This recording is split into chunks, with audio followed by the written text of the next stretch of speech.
नमस्कार मैत्रिणींनो, आज आपण पाहणार आहोत अख्खा मसूरची आमटी. उकडलेलं मसूर, त्यासाठी लागणारं साहित्य: उकडलेलं मसूर, टोमॅटो, लसूण, कढीपत्ता, वाटलेलं वाटण.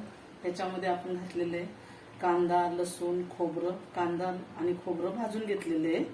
कांदा, लसूण, खोबरं, कोथिंबीर हे सगळं मिक्स केलेले.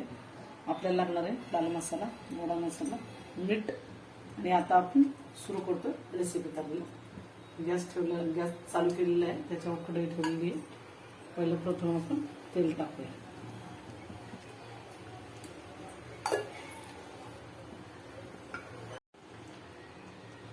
तेल टाकूया. सर्वप्रथम तेल टाकून झालेलं आहे. गॅस थोडा मोठा करा. त्याच्यानंतर ना टाका लसूण. लसूण टाकल्याच्या नंतर टाका कढीपत्ता. आणि हे कसं वाटण आपण भाजून घेतलेलं असल्यामुळं खूप जास्त काही परतायची गरज नाही त्याला. त्याच्यानंतर टाका थोडंसं जिरा आणि मोहरी. मोहरी चांगली तडतडू दे.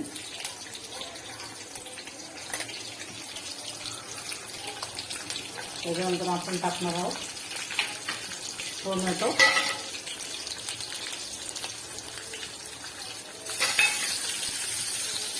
हलवून घ्या. त्याच्यानंतर आपण टाकणार आहोत थोडा मसाला वाटलेला. आता चांगला परतून घ्या. थोडा गॅस बारीक करा. आणि बघा, साध्या सोप्या पद्धतीने जी आपली रेसिपी तुम्ही घरच्या घरी करू शकता.